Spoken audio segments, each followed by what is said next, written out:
Hello there, Algebra 2. So we are going to start off our very first video notes by doing some linear function review. I figured it's good to start with a topic we know pretty well so that we get an idea as to how these video notes work. So number one, good idea to go ahead, write down everything. Even if you think you know it, you're going to have to take a picture of it and upload it in just a little bit. So definitely write down everything that we write. Act like this is the whiteboard. So let's start actually with defining our linear functions. So to make sure we're all on the same page, a linear function, of course, can be defined as a function with a degree of 1. It's an E. And whose graph makes a line. That's kind of how we know it's a linear function, right? So when we graph it, it's a straight line.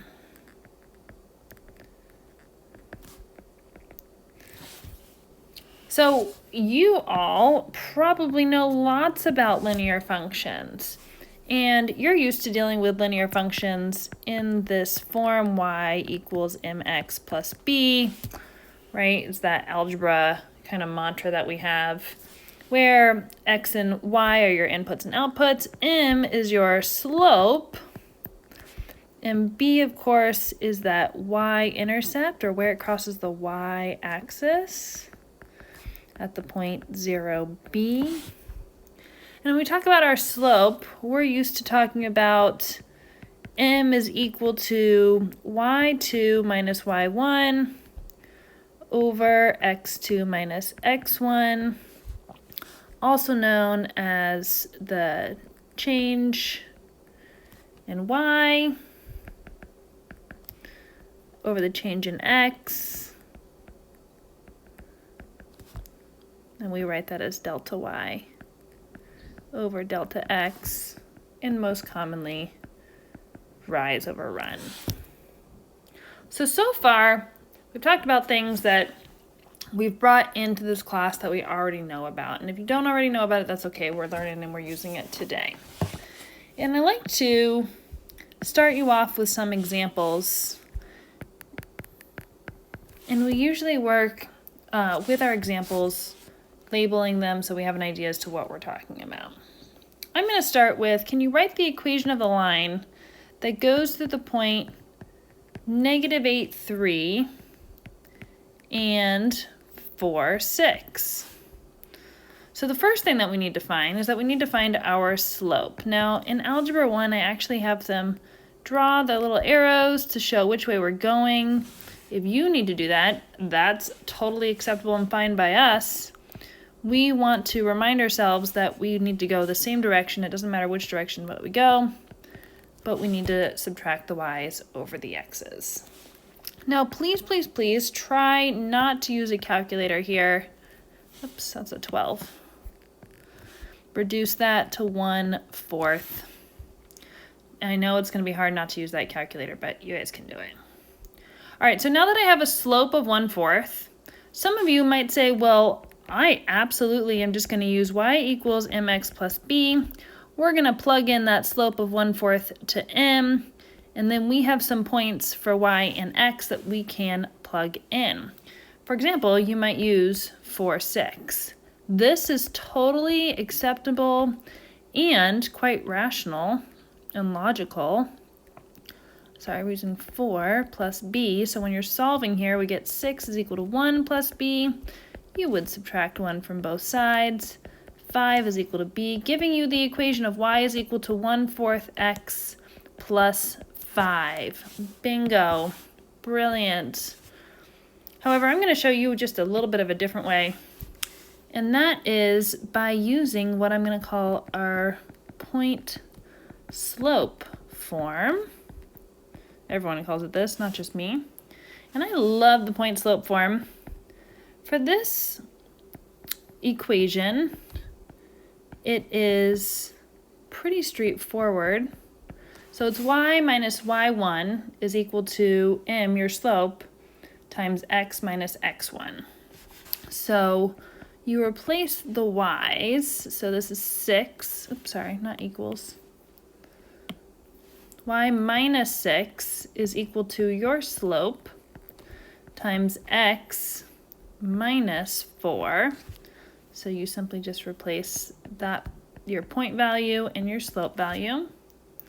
And for this example, you don't need to fraction bust, but I'm going to show you that you can fraction bust because we're going to use it later on. So this becomes 4y minus 24 is equal to 1 times x minus 4.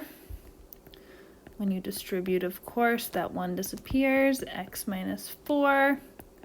Add 24 to both sides because you're isolating y. X plus 20. And then divide by 4 to get you the exact same equation. Y equals 1/4 x plus 5. And you prove that yes, absolutely, that is the linear equation for the line that goes through these 2 points. And for funsies, let's throw it on a graph. I like to use gray for my axes. We can all graph this.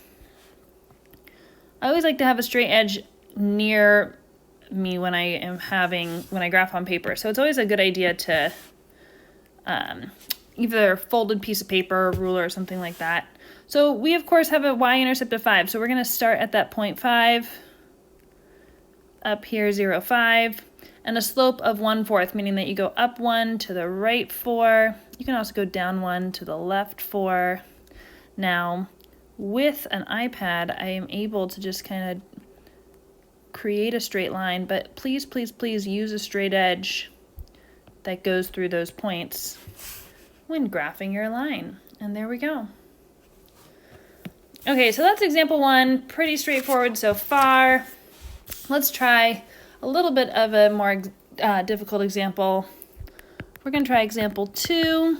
We're going to, again, write the equation of a line, though, but this time it goes through 15, 2, and -9, -7. So first things first is that you need to figure out your slope. So I'm going to go -7 minus 2, -9 minus 15. We can do that. That is a -9 over -24. That's going to make a positive. When you reduce, they can both be divided by 3. So our slope is 3/8. And this is why I really, really, really like to use this point slope form, is because I can set this up with y minus 2 is equal to 3/8 times x minus 15. And it's an easy fraction bust from here. Minus 16 is equal to 3 times x minus 15. Distribute your 3x minus 45. Now you need to add your 16 because you're isolating y.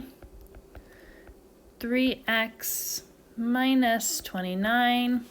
And we didn't even, divided by 8, have to really worry about any fractions on this one. There wasn't really that chance for us to mess up. We can just keep those fractions right there. So y is equal to 3 over 8x minus 29 over 8. And I'm going to go ahead, I'm going to highlight this for our final answer.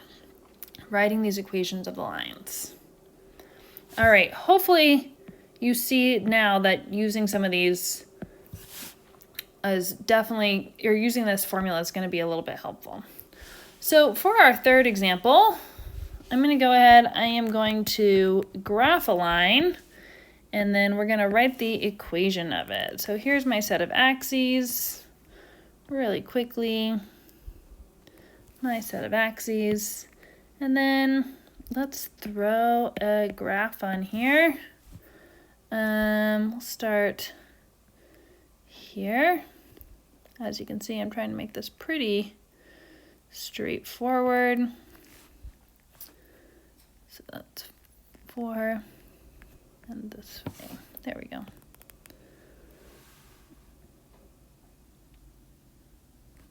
Okay, so when you have your graph, you of course can go ahead. We know that this has a y-intercept of 0, -1. And then when we go ahead and we count the slope, we're going to count up 1, 2, 3, 4 boxes, to the left 2. Let's make that a... So 4 and -2. Either way that you have it, your slope is going to go ahead and reduce to -2. So the equation of this line is y is equal to -2x minus 1. Very nice. So that pretty much sums it up for our notes. I do have some quick reminders for you about linear functions. So reminders here are that when you have parallel lines have same slope, different y-intercept. So something like y equals 4/5x minus 6 and y equals 4/5x plus 18. Those two lines are going to be parallel. And then your other reminder are that perpendicular lines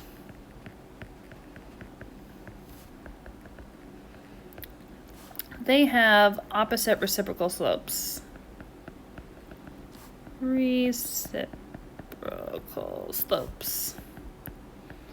And what we mean by that is if we had a slope of 3, then the perpendicular line would have a slope of -1/3.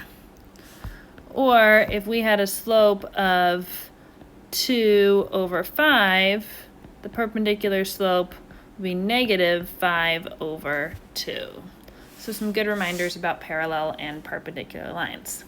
Thanks for joining for our very first video notes. You're going to go ahead, you're going to take a picture of these and upload to Canvas.